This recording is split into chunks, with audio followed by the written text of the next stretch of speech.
C'est l'histoire d'un château qui a vécu 1000 vies. Transformé en une petite folie de style néo-gothique au 19e siècle, il va vivre en 1932 un terrible incendie.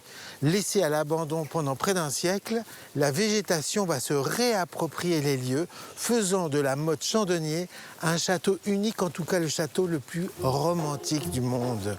Alors pour nous accompagner tout au long de notre visite, c'est évidemment le groupe Fool's Garden et leur sublime Lemon Tree. Allez, suivez le guide, château, c'est parti. I'm sitting here in the boring room. It's just another rainy Sunday afternoon. I'm wasting my time, I got nothing to do. I'm hanging around, I'm waiting for you, but nothing ever happens. And I wonder. Mais Romain, où sommes-nous? J'ai l'impression d'être dans un film de Cocteau, quelque chose de fantastique. Une ruine romantique habitée par des arbres. Alors là, on est au château de la Motte Chandonnier. C'est une belle endormie qu'on est en train de réveiller depuis 2018 maintenant. Et c'est un château qui a eu 1000 vies. On est en train de décrire sa 1001e vie ici avec une communauté fantastique. Et ce que tu vas découvrir à l'intérieur, c'est quelque chose d'absolument unique. Alors quand tu dis « on », c'est qui « on » ? Ce château, il appartient au monde entier, aux cultures du monde entier, aux religions du monde entier. On est plus de 25 000 actionnaires. 25 000 actionnaires. De 183 pays, de tous les âges, de toutes les religions, de toutes les visions du monde. Et aujourd'hui, c'est peut-être le monument qui appartient le plus à la population mondiale. Et on en est aujourd'hui, nous, les dépositaires. Et on essaye de le sauver avec notre vision du patrimoine qui est un peu différente. L'idée, c'est de garder la magie du lieu et absolument pas d'en faire un Versailles bis en le restaurant intégralement. Ça serait un sacrilège.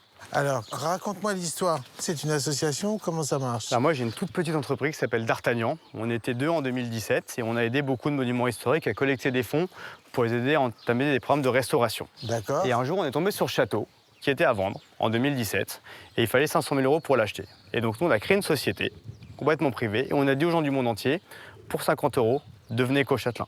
Et grâce à la magie des réseaux sociaux, grâce à la presse, en l'espace de 3 semaines, on a collecté quasiment 1,5 million d'euros.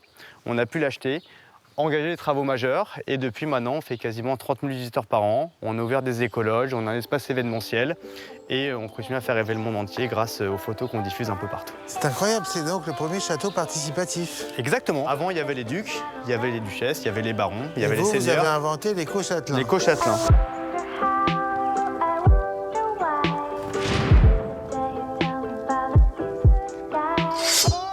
Alors maintenant, raconte-moi l'histoire de ce château, parce que c'est incroyable. Du coup, avec les arbres qui poussent, il est à ciel ouvert.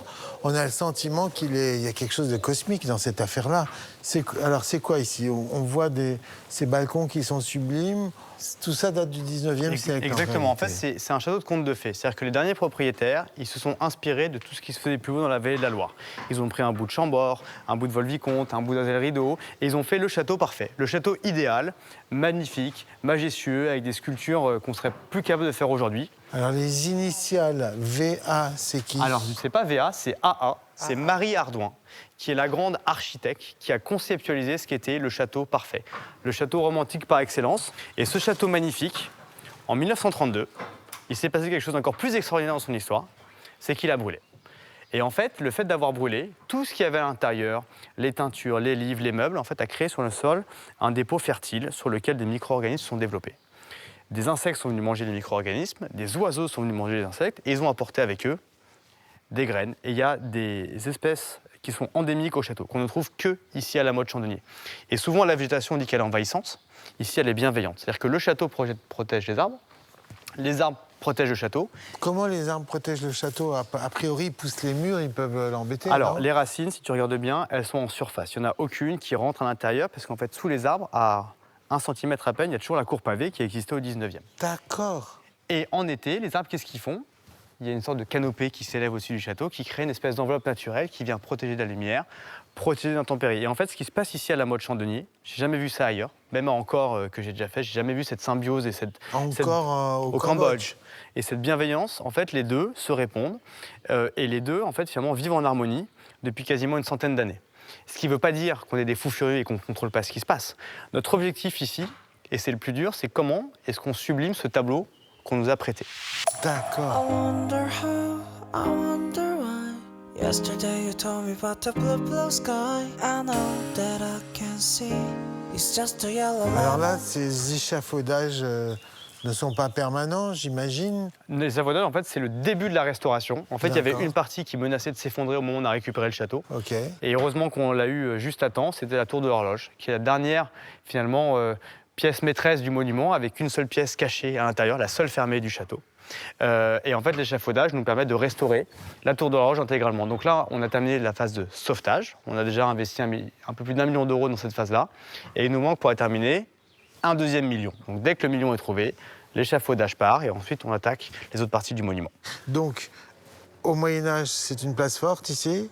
C'est pas une place forte, on pense que c'est plutôt un péage en fait, parce que Ah c'est oui. pas un endroit qui était spécialement attaqué. Et en fait, le fait d'être sur une motte, ça permettait de contrôler finalement Ok. les entrées et sorties de marchandises et puis de Ok. payer un impôt Ok. au seigneur de l'époque. Et D'accord. ensuite, ça s'est effectivement transformé jusqu'à devenir une magnifique maison de campagne où on faisait la fête, où on jouait, il y avait beaucoup de musique. Ça, c'est au 19e. Exactement. D'accord. Et puis c'est un château dans lequel il y avait presque 200 pièces, plusieurs salles de musique, salles de billard, etc. 200 pièces. Voilà. Et c'est un château qui chante.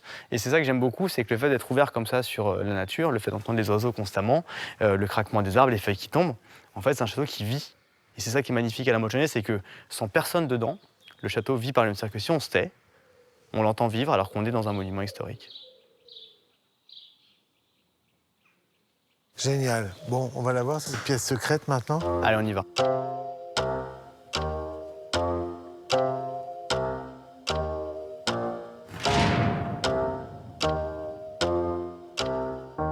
Voilà.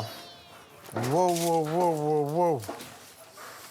Donc cet endroit a été préservé pendant l'incendie, c'est ça? Ah oui, on voit encore les couleurs d'origine, c'est fou, c'est beau. Tout le château était comme ça, un peu violet, un peu vert, un peu rouge. Oh, c'est fou. Et puis le plafond à Les la couleurs française qu'on voit d'origine, encore. le plafond à la française. Donc comment ça se fait que cette pièce a été préservée de l'incendie? Bah, en fait, il y a un élément ici à la Motte-Chaudière qui est omniprésent, c'est les douves monumentales et l'eau. Et c'est l'eau qui a accéléré la combustion de l'incendie du château. Comment l'eau a accéléré la combustion? Parce que les douves sont tellement grandes qu'en 1932, les lances à incendie des pompiers de l'époque n'étaient pas assez puissantes pour atteindre les extrémités du château. Sauf qu'ici, comme il y a un pont dormant, les pompiers ont pu accéder tout de suite à la tour de l'horloge. Donc c'est la seule partie en fait qu'ils ont pu éteindre rapidement, justement. Et c'est un paradoxe génial de se dire que l'eau, en fait, a précipité l'incendie du château. C'est toute la magie de ce lieu. Et cette pièce-là, finalement, c'est la dernière pièce fermée unique du monument, d'où ma petite pièce secrète que je suis ravi de te présenter. D'accord. Alors ici, c'était quoi? C'était la cheminée? C'était quoi? Alors la cheminée, Non, elle est en c'était pas la face. cheminée. Nous, on imagine que le lit était là. Ah, le lit, c'est le baldaquin du lit. Voilà, exactement. Et là, on accrochait les... En face de la cheminée, tentures, a en priori, face de la cheminée. le petit dressing, en tout cas, nous, c'est comme ça qu'on Ah l'a ouais. retrouvé dans les archives. C'est une vraie Et- chambre d'amour, Voilà. en fait. Hein. Et au bout, la salle de bain. Alors, tu nous parlais d'archives, mais est-ce que vous avez retrouvé des archives du château? Énormément. En fait, 1932, c'est pas si vieux que ça. Oui. Donc, dans le livre qu'on propose, il y a énormément de photos du château avant l'incendie. On a retrouvé tous les plans, toutes les pièces. Tout est parfaitement documenté. C'est ça aussi qui est génial. Ça plaît beaucoup et ça va aussi de s'imaginer, de se projeter. Et moi, ce que j'aime bien ici, à la Motte-Chaudière, c'est que le fait que ça soit en ruine, en fait, on s'imagine plein de choses. On s'imagine des fêtes, et on s'imagine presque y être, parce qu'en fait, on n'a pas de repères visuels. Et c'est ça qui est assez génial, c'est que se dire, qu'est-ce qu'ils devaient faire les gens avant ici? Qui était là? Comment ils le faisaient? Qu'est-ce qu'on mangeait? Et donc c'est ça qu'il n'y a pas de mise en scène. La mise en scène du château de la Motte-Chaudière, elle se passe dans la tête, autant que dans les yeux. Isolation is not good for me. Isolation, I don't want to sit on the line of Eliane, bonjour. Bonjour. Alors, vous êtes un peu l'âme de ce lieu. En tout cas, vous allez me parler du rapport quasi mystique que vous entretenez avec ce château, comme s'il était vivant. Comment expliquez-vous ça, Eliane? Venez. Alors déjà, c'est peut-être plus romantique que mystique, OK. mais Parce romantique... que moi, je trouve que ce qu'il a de mystique, pardon, Eliane, mais Oui. c'est que comme c'est un château sans toit, on est branché directement avec le ciel quand même. Hein. Complètement, c'est vrai, c'est pas faux. Le fait que ça soit sans toit, avec cet écosystème à l'intérieur, Mais c'est oui. aussi le sans toit qui a permis l'arrosage naturel, l'ensoleillement, Mais oui. et que tout ça a pu germer et fleurir. C'est pour ça que je dis toujours que grâce à l'incendie, on a ce petit chef-d'œuvre.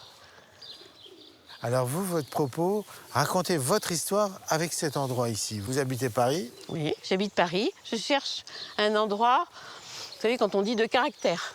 Oui. Et puis un petit miracle s'est produit. Un jour, les parents d'un collègue ont été chez le notaire de la ville d'à côté. Et puis en sortant, ils ont dit « Ah, au fait, notre fils connaît un ami parisien qui voudrait acheter une demeure de caractère. » Le notaire a éclaté de rire en disant « J'en ai une, mais on Elle est a jeudi. beaucoup de caractère. Elle est en vente lundi, il y a plein de gens qui veulent l'acheter. » Waouh. Et moi, je suis passée avant. Waouh. Sans connaître ni le notaire, ni les gens. Donc c'est un petit miracle. Des fois, les lieux vous choisissent autant que vous les choisissez vous-même. C'est vrai. Et donc, vous avez acheté les dépendances. Alors j'ai Et acheté... le terrain, c'était voilà, ça qui était à vendre. les- Le château, lui, n'était pas à vendre. Non, du tout. Mais en revanche, j'avais la vue sur 3 de ses façades, ce qui Ah était oui. quand même pas mal pour déambuler. Alors, vous vous installez ici. Alors, je m'installe ici et je me rends compte qu'il y a quelque chose de particulier où je ne sais pas mettre les mots au départ.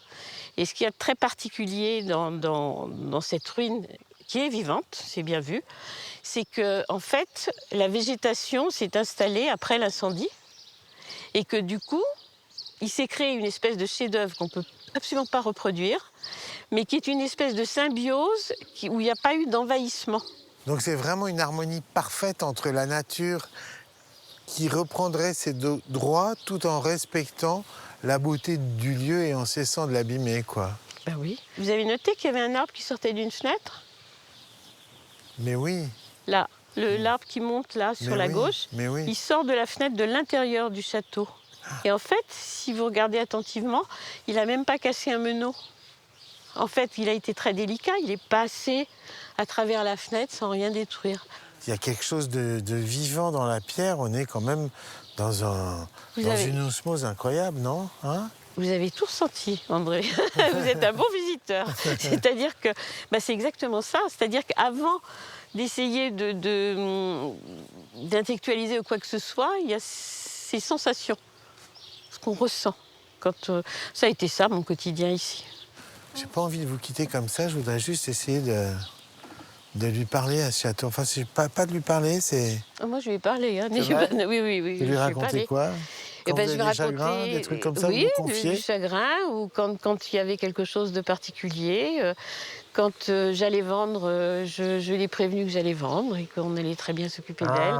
Je sais qu'on pourrait se moquer, mais j'avais vraiment noué un rapport d'observation réciproque. Elle m'a répondu finalement comment? Par sa beauté, par la manière dont elle vivait. Et je vais dire... Vous dites elle. parce que je l'appelais ma belle voisine. Château, c'est terminé. N'hésitez pas à pousser à la grille du parc, à venir en famille ou entre amis, découvrir toute l'histoire de ce domaine de verdure. Allez, nous, on se retrouve très vite dans un autre château. D'ici là, soyez de la mauvaise graine. Pas trop, mais un petit peu.